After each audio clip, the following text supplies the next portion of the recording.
Thank you. Thank you. Please be seated. Please be seated. So I'm already thinking that by the time this evening is over, I'll be dizzy. Because I don't know where the front is. I don't know where the back is.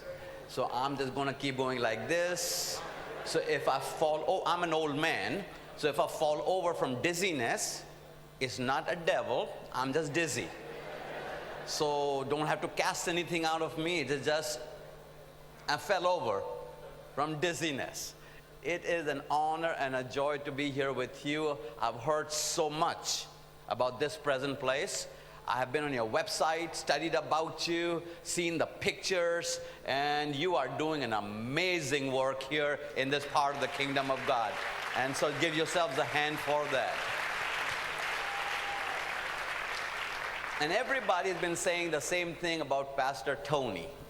Everyone says the same sentence. It's crazy, but everyone, when I say everyone, at least a dozen people. Everyone says the same sentence. They say, once you meet him, you'll never forget him.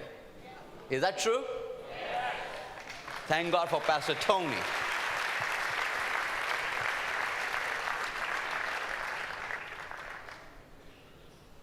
I'm from India, but now you have figured that out, and it was announced as well. And if I'm walking because I feel like I need to be walking. I was a prodigy of many generational things that God did in my family's life. My great-grandparents were Hindus. And at the turn of the previous century, there was a famine going on in my country of India. And they went looking for food. When they went looking for food, they ended up at a British missionary's compound. And the British missionary said to them, if you will become a Christian, we will give you some rice. You know, when you're dying, it really doesn't matter. So they said, we're Christians. And so they got a bowl of rice. Into that family was born my grandparents. My grandfather became a woodcutter for them so they could have a fire and to cook and so on and so forth. And my grandmother became a cook for them. Into that family was born my father, Benjamin Matthew Chand. At the age of 32, unmarried, single, unbeliever, non-Christian, he's coming home from work. As he's coming from work, he saw two ladies on a street corner with tambourines singing the old song of the church, there is power, power, wonder-working power in the blood of the Lamb.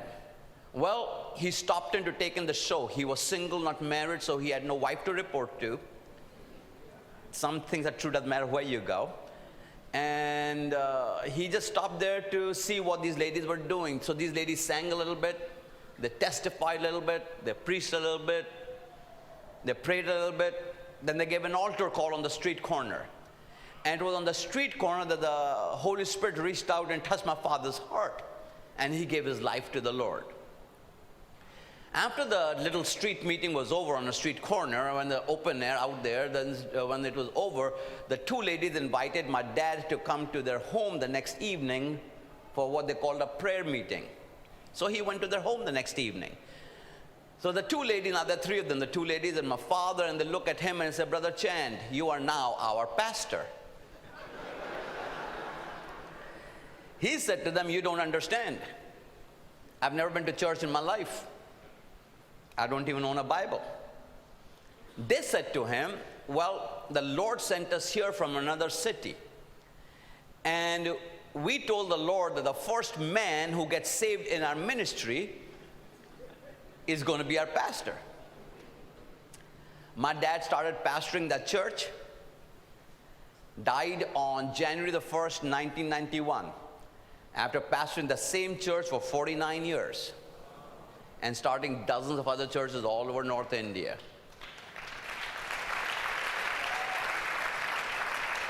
So that's been my privilege and honor. People want to know, so how did you become a Christian? That's how I became a Christian. Bowl of rice. Because if they had not given them a bowl of rice, if my great-grandparents had died, I would not be here today. So thank God for that. I went to the United States of America at the age of 20, and went to Beulah Heights University, beulah.edu, and while over there, they gave me a job. They gave me a job to be their janitor. So I was a custodial guy. I was clean toilets and paint sidewalks and cut the grass. And then they also asked me to be their breakfast cook. So I would get up every morning at 4 o'clock and cook eggs and sausage and bacon and potatoes and everything that the Americans eat for breakfast. And then they asked me to be the dishwasher as well. So I was their janitor, breakfast cook, and dishwasher. That is what my life was from 1973 to 1977. At that time, they did not know and I did not know that God had plans for my life. And what they did not know and I did not know was that in 1989, I would return to the same university, but this time I would come back as their president.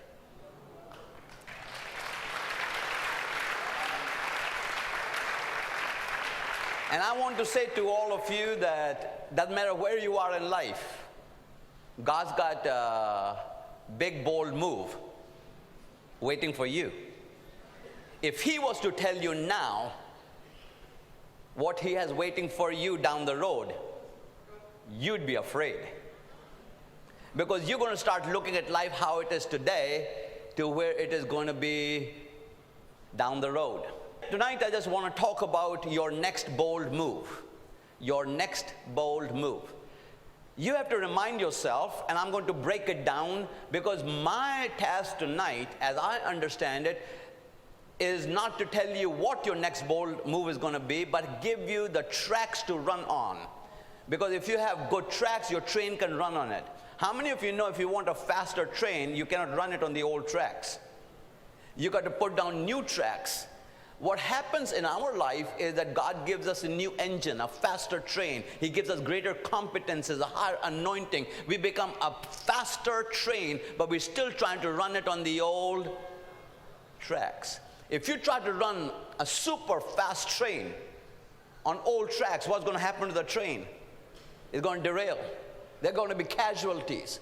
So the question for us tonight is not, my question is not to answer for you what is your train, because that is between you and the Lord.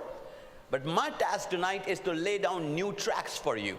New tracks would be not necessarily new understanding, but a fresh way to look at what your next bold move could look like. Because this is what I know. All of our lives have about 4 to 5 major decisions you will make in life that will determine your destiny. You're going to make 4 to 5 big decisions. I'm not talking about what shoes to buy. I'm not talking about what house to live in. You're going to make 4 to 5 what I call life-altering decisions, because of which you will either attain your destiny or you will not attain your destiny. In my life, for example, I have made 4 major decisions in my life that have changed everything about me. Decision number 1 was to move to America, which was a big deal. Because we're talking about 1973. In those days, we didn't have cellular phones to call. I did not call home for 4 years. Just didn't have the money to call. I was a janitor. In those days, it would be $5 per minute, and we did what was known as trunk calls. So my first major move was moving to the United States. My second major move was getting married. And that's a big deal. I can tell you, who you marry can either make your life or break your life. I have a lot of friends with broken lives who just did not realize that it was not just something you do. It is a life decision. The next decision that I made was to leave. I was pastoring a church, to leave my church and go become the president of a university, Beulah Heights University in Atlanta, Georgia. I was the president for 15 years. And the latest big decision I made was in 2003. Almost 10 years ago, exactly in January, in which I resigned my position as president to go work on my own. Because till then I was paid by somebody. But now I was going to be working on my own. That simply means if you don't kill, you don't eat. Are you following me? It's not a check that is coming every month. It is something that is a different way of living. My wife and I talked about it for 3 years before we made this decision. We started talking about it in 2000. We made the decision in 2003.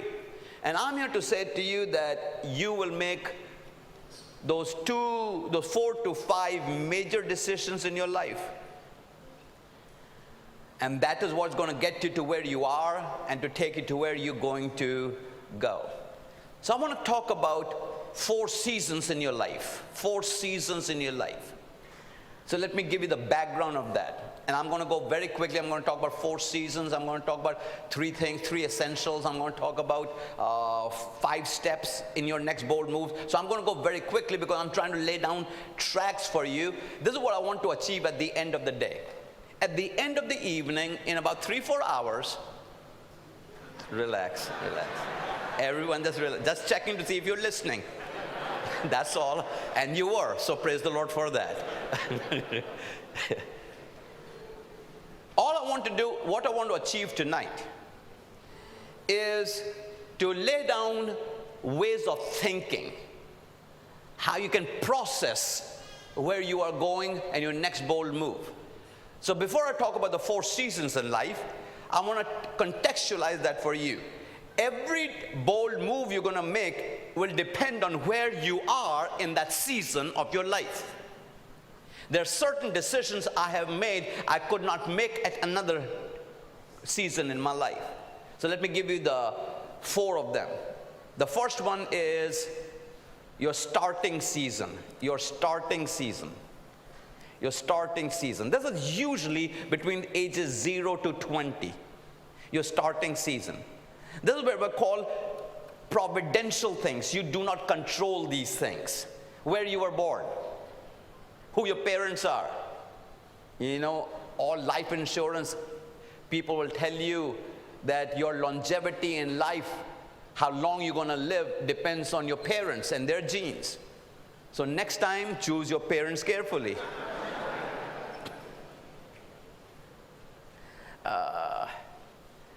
There are providential things in life as to the gender, whether you're born a male or a female. The providential things in life as to what language you speak, what your accent is, what color you are. The providential things in life as to what country you are born in. These are the starting things that none of us control. So there are no big, bold moves to be made over here. This is just handed to you. This is who you are, and you're going to do the best with who you are. So, being born in India, how did I end up in America and doing what I do? I travel all the globe right now. How do I do that? It is because of the things I'm going to talk about tonight. So the first season is just relax, enjoy, this is it. There's a second season. It's called your searching season. Your searching season. So the first one was what? Your starting season. The second one is your searching season. Your searching season is usually between the ages of 20 and 40. Usually between the ages of 20 and 40 in your searching season. In this, you are completing your education. In your searching season, you are getting married and you're having a family. This is when you're having babies and you're raising a family. In your searching season, you're finding a job, you're finding a career, you are finding what is it that you really want to do in your life. In your searching season, you're developing your competencies and your skills. That's what you're doing in your searching season, usually between the age of 20 and 40. Now, please don't hold me to that. It could be 15 and 35, but it's a way of understanding. The third season in your life is your success season. Your success season, usually between the ages of 40 and 50 plus. Your success season. Now, let me define success for you. Success is not more money. It could be, but it's not more money. Can I tell you what success is in life? Having peace of mind. Being able to go to sleep without a bunch of pills. Success in life is enjoying good health. Success in life is that your children grow up and love Jesus. Success in life is that you have a happy home. Success in life is that you're not worried about your provision, but you have margin in your life. Some of the most successful people never drive a car, live in large houses, but they go to sleep at night feeling good. Some of the most unsuccessful people are people who could be driving the most expensive cars, living in the largest mansions. You know, if Hollywood and Wall Street was to be our measure of success, there should be the happiest people with no divorces, everybody happy. But you read the same newspapers I read, and you watch the same TV shows that I do. So success is really not about things. Anything you can buy is not success. Success is about finding that sweet spot in life where you just feel contented about life. That does not mean that you don't not ambitious. That does not mean you don't want to work harder. That does not mean you don't want to have more. But Anthony Campolo said it best. There was a time in our life in which we loved people and used things. But then pretty soon we start loving things and using people. Success is that wonderful place in your life when you can come to the house of the Lord and just lift your hands, simply saying, God, you're so good. No one has to ask you to do that. The thankfulness comes, rolls off your lips. You don't have to have a Thanksgiving Sunday. You're full of thanks living. That's what success is. Anything you can buy is not success.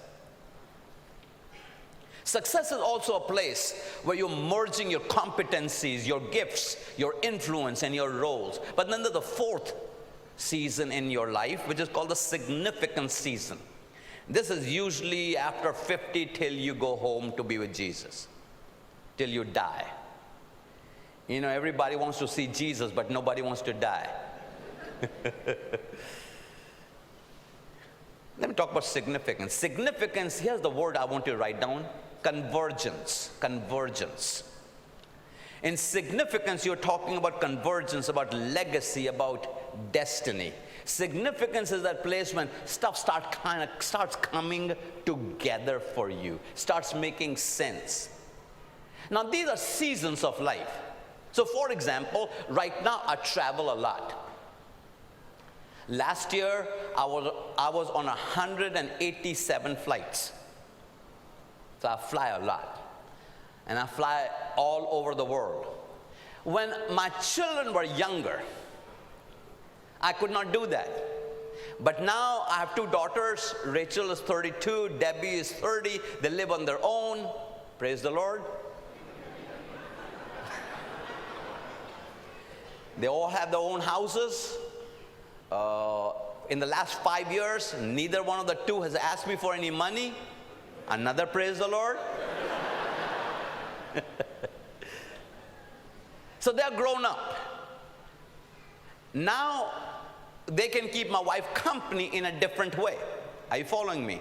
So when my children were younger, I could not do what I'm doing right now. It was a season of my life. It was a season in my life in which the confluence and the convergence hadn't taken place. Influence was not there. So these happening at different seasons of life. So what I want to say to you is, whatever season you are in, make the best of it. Because one season will lead you into the next season. See, if you are in winter time, you cannot rush summer or autumn or spring, whatever. Seasons will come on their own. How many of you know that? Now we can complain about our seasons, which we all do. That's what good Christians are supposed to do. Complain. So we complain about our seasons. Oh, it's too hot. Oh, it's too cold. Why does it rain all the time? But there are seasons of life. And once you recognize what season it is, then you do the best in that season of your life. Jesus had seasons in his life. We see him as a baby. Next thing we know, we see him as a 12-year-old. And then he goes underground. We don't see him from 12 to what? 30. But what's going on 12 to 30? He is being prepared. He's going through a preparation season. Then for 3 years, he had a ministry season. The last 6 months, he spent in transitional issues, preparing successors. I'm going to talk about that a little bit. Preparing successors for what's going to happen ahead of him, developing other leaders. So whatever season you are in, say, this is where God has placed me, and I'm going to be exceptional. I'm going to be the best. I'm going to get every award in this season of my life. Because if you want the next season to be successful, you have to be successful with the season you are in right now. Because the Bible tells us, he who is faithful in what? Little will be made ruler over much. Everybody wants to be a ruler over much. See, everyone wants to start at the top. The only time you start at the top is when you're digging a hole.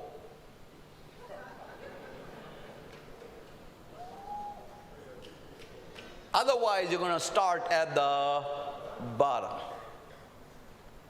You need to tweet that. Yeah, and I'll be sure to add my handle to it, huh? Let me give it to you, @SamChand, @SamChand. Yes, go ahead and tweet that. So that people who are not here can at least get that word. Seasons. So I want to talk to you now about the 5 steps during your next bold move. The 5 steps during your next bold move. Let me give you all 5 of them, then spend about 90 seconds on each one of them. You ready to write down the 5 words? Here we go. The 5 words. Pre-contemplation. Pre-contemplation, number 1. Number 2, contemplation. Pre-contemplation, and then number 2 is what? Contemplation. Number 3 is action. Number 3 is action. Number 4 is rallying. R-A-L-L-Y-I-N-G, rallying.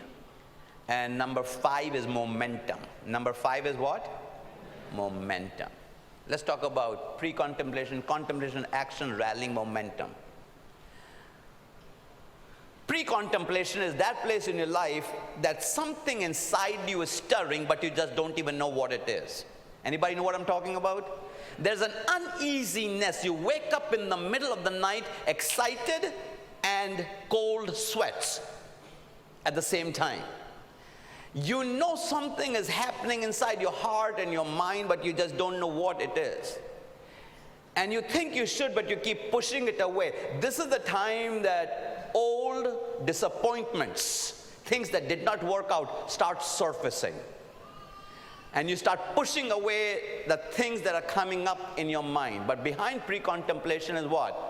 Contemplation. Right behind, the next step is contemplation. So this is how life will go for you when you do your next bold move. Contemplation. Contemplation is when serious thought starts taking place. When you start talking to other people about it, conversations start taking place. Contemplation is when you start thinking about, so how much will it cost? Contemplation starts taking place. What is it that you're going to lose? What will be your losses? So I told you for 3 years, my wife and I talked about my resignation. Nobody knew about it. My children did not know about it. My deans, I had 5 vice presidents. Nobody knew about it. My creditors, nobody knew about it. So we were talking.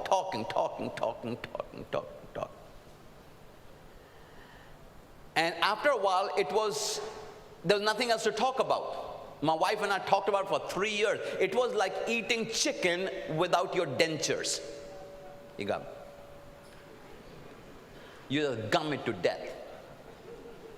It was Easter of 2003.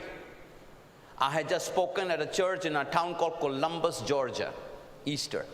We were driving back. on the highway. And guess what my wife and I were talking about again?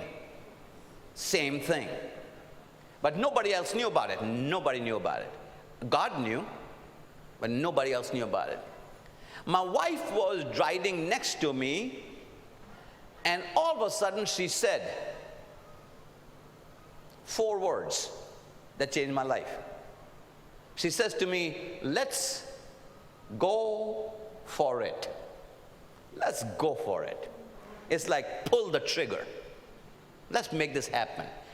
Bam, right then the decision was made in the car. I'm going to resign my position. I always travel with something to write with. And it was in that car, as I was driving and she was riding, I dictated my resignation to her. It was in that car that we decided who we're going to talk to in person and when, who we're going to talk to on the phone, and a strategy started taking place, because that's number 3 on your list. What's number 3? It is what? Action. So it started the pre-contemplation. God is up to something in my life. So this is what started happening in my life. I started traveling, started writing books. I've written 11 books. I started traveling all over the world, speaking on leadership. And then I started feeling this pull on my life. Now, what had happened at the university in the meantime, to make the situation worse, was that my 5 vice presidents were marvelous. They were wonderful. So I really didn't have to do anything. About 2 times a week, I would show up. Hello. Good job. Good job. Good job. Keep doing it. All right. All right. Yeah, I heard about that. Very good. Yeah, I'll talk to you next week about that. Yeah, very good. That's what I did. I did what I call management by walking around, you know. So, so twice a week I would come in and just, all right. I might have a meeting or 2 so people would think I'm doing something. But I had really nothing to do. I had nothing to do.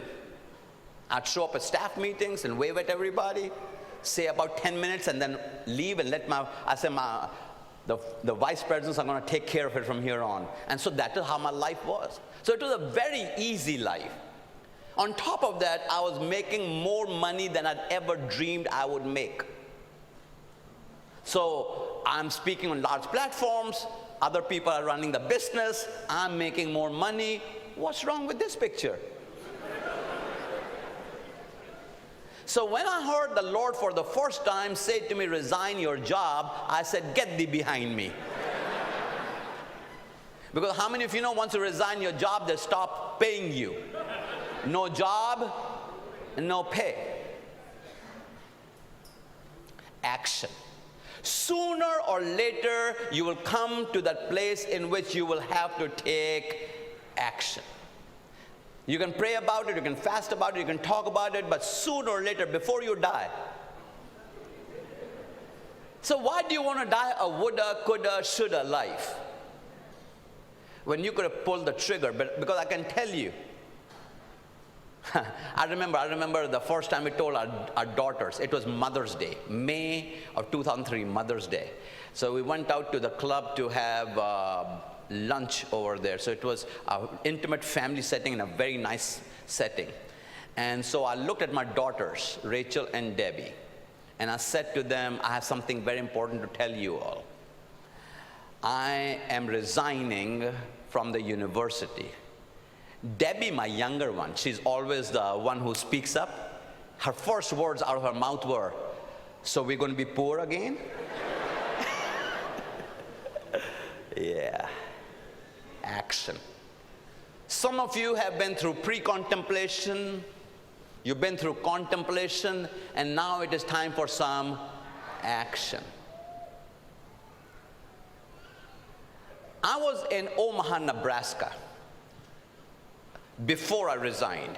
Omaha, Nebraska. And I was in Omaha, Nebraska. They have a part of the city is called Old Town. Old Town has still got cobblestone streets and little quaint shops. So I went into this one shop. Whenever I'm traveling, sometimes I like to buy my wife cards from different places just so that she will know I love her and those kind of things. There's nothing inside the card, just a card. So I went into this one shop. It was a shop about the size of this area here, and it was a specialty shop in which there were cards in there written by original artists. So the card was painted by an original artist. An original artist wrote the words inside it, and they signed their name to it. So I went inside this shop, and there was a stack of cards. I read this card, and this is what the card said. It said, "The jump is so frightening between where I am and where I could be. Because of all I may become, I will close my eyes and leap." I'll read that again, tell you what happened after that. Here's what the card said. "The jump is so frightening between where I am and where I could be. Because of all I may become, I will close my eyes and leap." So this is a small store. There was nobody else in there except me and the lady who owned the store. I read that card and I was crying, big tears, because God was talking to me now through that card. Lady comes up to me, I'm trying to pretend like, nothing really happening. And the lady comes up to me and she says, "Sir, can I help you with anything?" I said, "No, I'm fine. I bought that card in my office. It is framed. Then I started communicating with the writer of the card. Her name is Mary Ann Radmacher. She lives in Minnesota. I started conversing with her because you see what happened was I had to come to a place in my life, and you will come to that place in your life in which you will, because of all you can become, as frightened as you are, you will close your eyes and do what? Leap. Can I tell you a secret I've learned about your next bold move? Your next bold move will not come with you just kind of walking into it. Your next bold move will come because you leap into it. That's where your next bold move is going to come. We're not just talking about your next move. We're talking about your next bold move.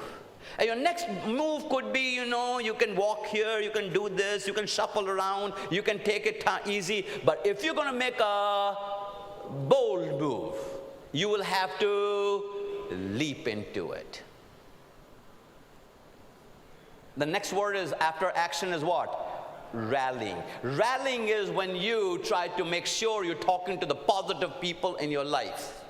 You're talking to the positive people in your life so that they can rally around you. You're building a rallying crowd around you.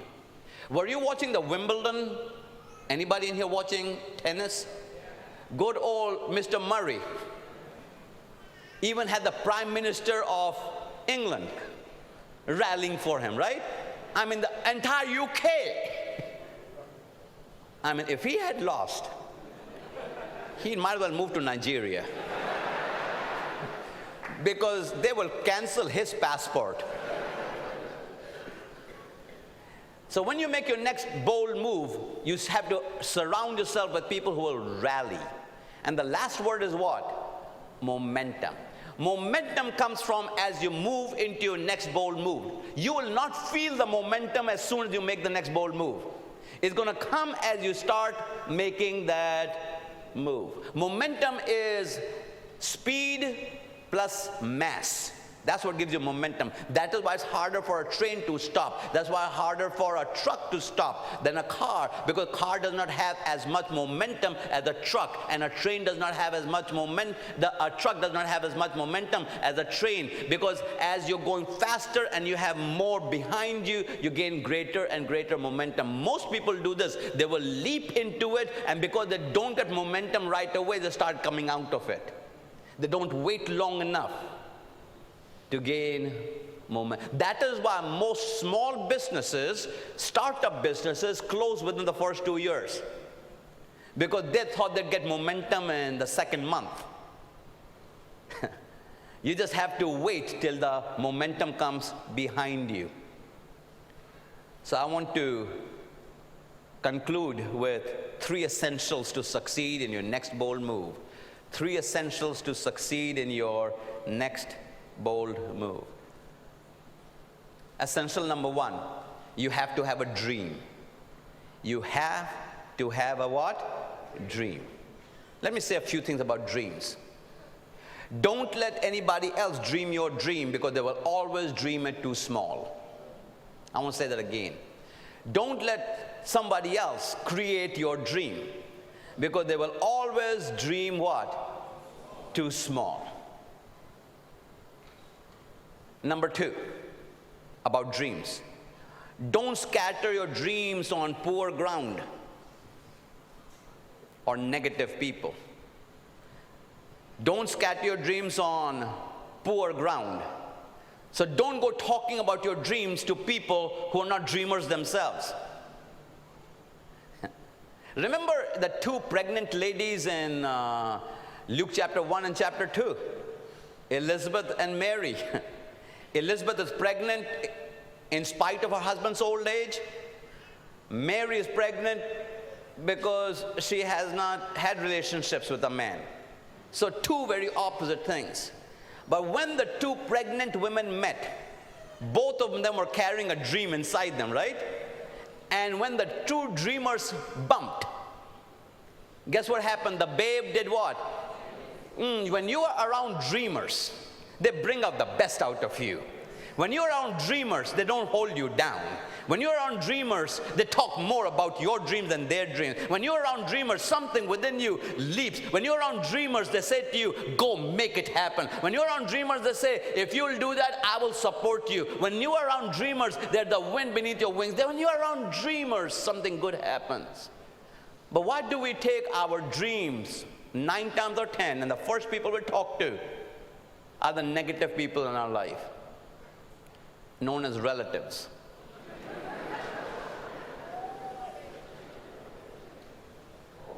Listen, relatives want you to keep it safe. They don't want their daughter to be married to an unemployed man who has got a dream. Well, the dream going to feed my grandbabies? You know, if you don't know who the negative people are in your life, if you don't have the gift of discernment, you should get you the gift of suspicion. But some of us can't even get the gift of suspicion. So the Lord has been working very, very hard, very, very hard. The Lord has been working very, very hard. Now when someone calls you, their name pops up. We call it what? Caller. There's some people you have no business getting their phone call. But some of you can't even read. So he has color-coded it. A red button and a green button. Since you don't have discernment, don't have suspicion, and you can't read, God has made it very easy for you. Red, red, red, red, red, red, red, red, red, red, red, red, red, red, red.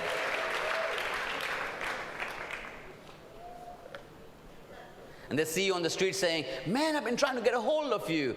Yeah, man, life's been crazy, crazy, crazy. Yes, life's been crazy. You don't scatter your dream in front of negative people. The third thing I want you to know about dreams is, don't share your dream too soon. Don't share your dream too soon. Let it marinate. Let it churn. C-H-U-R-N. Let it do what? Churn. Let it just stay there for a while. Let it pickle for a while. Just keep it in your heart. The Bible says about Mary that she did what? She kept all these things in her heart and she pondered on them. She didn't go around telling everybody. You know what got Joseph into trouble? He had a dream, he had to tell everybody. And of course, they were relatives. Remember that? So he ended up having to take the long way to his dream. The last thing I want to say to you about dream is, dare to dream a God-sized dream. Anybody can dream a small dream. Let me say it another way. Dream a dream in which you don't have enough resources to finance your dream. Because if you can finance your dream, it's not a dream. A dream is something that you do when you don't have what it takes to make it happen. Dream a God-sized dream. The number one essential is what? You need a dream. Number two is you need determination. You need a dream, and number two, you need what? Determination. Because when you have a dream, you got to expect resistance. Okay, look at me for a second. Look at me for a second. If I was a fighter jet, a jet bomber, and I was sent out on a bombing mission, I'm going to bomb the enemy. How will I know I'm over the right territory? When somebody starts doing what? Shooting at me. If nobody's shooting at me, I'm in the wrong territory. But when I start getting fire from the ground, I know I'm over the right territory. You know what we do? We go on a mission. As soon as we start getting resistance, we run away. You got to know that's the place to go bombing. When you have determination, nothing comes in life easy. Let me just tell you, it doesn't matter who's on this platform speaking, nobody's had it easy. So, people look at me now and say, well, you are in that country doing this, and you were with that church doing that, you were with that corporation doing that. But they were not with me when at 4 o'clock in the morning I was breaking eggs for the Americans. They were not with me when I was plunging toilets and cleaning up people's DNA. Comes in different textures and colors.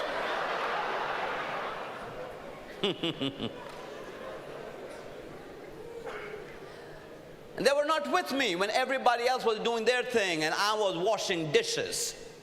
No, they were not there with me. And so everybody says, well, overnight success. No, it took me 61 years.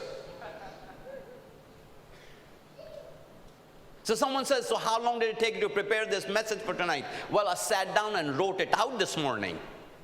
So it took me about 3 hours to write it out, to get my thoughts together. But I'm giving you 40 years of full-time ministry.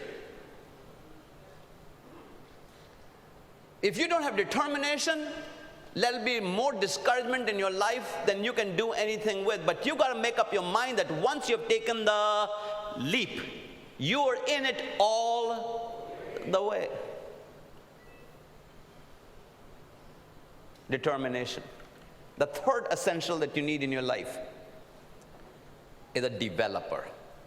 A developer. The first one was what? A dream. Number two, determination. Number three, developer. It's interesting, Pastor, that when there's Q&A, usually the most asked question that I have been asked in my career, amazing, the most asked question I've been asked is, what are your regrets in life? If you could do one thing over again, what would you do different? That's it right there. I did not have developers in my life. I did not have mentors in my life. I did not have coaches in my life. I did not have people who were speaking to my life. In those days, I did not know you could have people like that because nobody talked about it. In fact, in those days, if you shared your weakness with somebody, they would blacklist you. And there would be no room for advancement for you in your life. Developer. Because you see, a developer does three things for you. A developer is committed to three things: a person, a process, and a purpose. A developer is committed to three things. Number one is what? A person. Number two is a process. And number three is a purpose. They are committed to you as a person. They're committed to the process that you're going to go through and the purpose that God has placed, the destiny that He's placed in your life. Because a good developer will give you roots to go deep and wings to go high. A good developer may not get the limelight. When you see a wonderful tree, you look at the branches and the flowers and the fruit. When was the last time you said, that tree is so good because of its roots? When was the last time you admired roots? When was the last time you walked into a nice house or a nice hotel, nice building, and thought about the foundation? So a developer will give you roots to go deep and wings to go high. That's what a developer does. So, I want to talk to you about the 4 steps Jesus used as a dream releaser, as somebody who did. But before I do that, can I just read you the psalm that gives me most help when I am going through that area when I need determination? Psalm 121. I just want to read it to you. Relax, I'm not going to preach, I'm just going to read it. I will lift up mine eyes unto the hills, from whence cometh my help. My help cometh from the Lord, which made heaven and earth. He will not suffer my foot to be moved. He that keepeth thee will not slumber. Behold, he that keepeth Israel shall neither slumber nor sleep. The Lord is thy keeper. The Lord is thy shade upon thy right hand. The sun shall not smite thee by day, nor the moon by night. I like the moon by night. You know, people who get stuck by moon are called lunar. They're called lunatics. That's what a moon stroke is. We know what a sunstroke is, right? But a moon stroke is when people think you're crazy. I want you to know, when you take a leap, some people are going to think you are crazy. He goes on to say, the Lord shall preserve thee from all evil, and he shall preserve thy soul. The Lord shall preserve thy going out and thy coming in from this time forth. For how long? Forevermore. So when I go through those periods in my life, which I do, listen, nobody is absolved from it. We who get on platforms, we put on a happy face, and we tell you, but we might be struggling with the same thing in our own lives. But you need to know that the Lord is going to be your keeper when you take the leap. So Jesus took 2 major leaps in his life. Well, he took a number of them, but 2 major leaps. Number one is when he left heaven to come to earth. Leap number 2 was when he left the earth to go back to heaven, in which he did this development of leadership. Because you see, that is how he was able to take the leap, when he was able to create scalability and sustainability. If you're a business person here, you got to think about scalability, you got to think about sustainability. But he did 4 things, and I want you to watch me for a minute. You can write it down in just a minute. You can write it down in just a minute. Jesus, disciples. Jesus, disciples. Step number 1. Step number 1. I do it, you watch. Step number 2. Let's do it together. Step number 3. You do it and I watch. Step number 4. I'm out of here. Okay? Let's do that. Step number 1 is what? I do it and you watch. Step number 2. Let's do it together. Step number 3, you do it, I watch. Step number 4, I'm out of here. So before you can take your next bold move, that's the tracks that Jesus created. Are you seeing that? He did 3 things. He did 3 things that we need to do. Doesn't matter what facet of life we are in. We discover, develop, deploy. Discover, develop, deploy. Discover, develop, deploy. Discover, develop, deploy. Discover, deploy. Has this made sense to you? Can you use this? What I've tried to offer you are tracks, because under my first point I talked to you about seasons of life. So now you know which season of life you're in. You're going to do the best with that season. Then I talked to you about the 5 steps, all the way from pre-contemplation to momentum. And then I talked about the 3 essentials. Let me give you a test and see if you remember that. The 3 essentials are what? You need a dream, you need determination, and you need a developer. And then Jesus taught us 4 ways to take the major leap. The first one was what? I do it. Step number 2. Step number 3. Step number 4. And that's what I want to do right now. I'm out of here.